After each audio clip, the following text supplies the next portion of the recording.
আগে জানিয়েছি উন্নত চিকিৎসার উদ্দেশ্যে লন্ডনের উদ্দেশ্যে চিকিৎসার জন্য রওনা হয়েছেন বিএনপি চেয়ারপারসন বেগম খালেদা জিয়া। এখন বিমানবন্দরে বিএনপির সিনিয়র নেতারা আছেন। এই মুহূর্তে মির্জা ফখরুল ইসলাম আলমগীর সেখানে বক্তব্য রাখছেন। সরাসরি চলে যাচ্ছি আমরা সেখানে। ৬ বছর তাকে আটক করে রাখা হয়েছে, সিপাহী আটক করে রাখা হয়েছে এবং এই আটক করে রাখার সময় তিনি অসুস্থ হয়ে পড়েন, যার ফলে তিনি অত্যন্ত অসুস্থ হয়ে তিনি হাসপাতালে ভর্তি হন।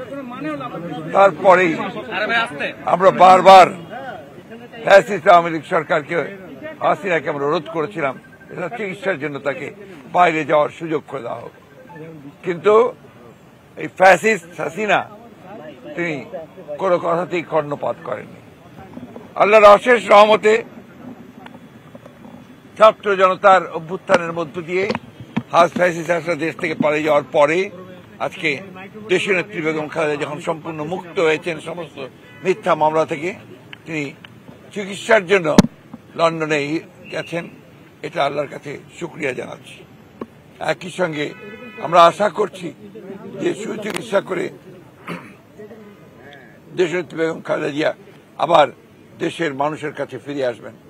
যাওয়ার সময়ে তিনি আবারও বলেছেন যে আপনি সকলকে বলবেন গণমাধ্যমের মাধ্যমে দেশবাসীকে যে তারা যেন আমার জন্য দোয়া করেন, আর আমিও আল্লাহ তার কাছে এই দোয়া চাইছি, আল্লাহ যেন এই দেশকে, দেশবাসীকে যেন ভালো রাখেন, তাদের কল্যাণ করেন।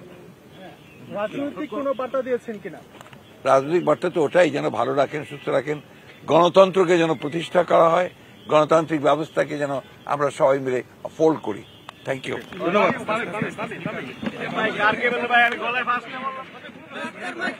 বিএনপি মহাসচিব মির্জা ফখরুল ইসলাম আলমগীর শাহজালাল আন্তর্জাতিক বিমানবন্দর থেকে বক্তব্য রাখছিলেন।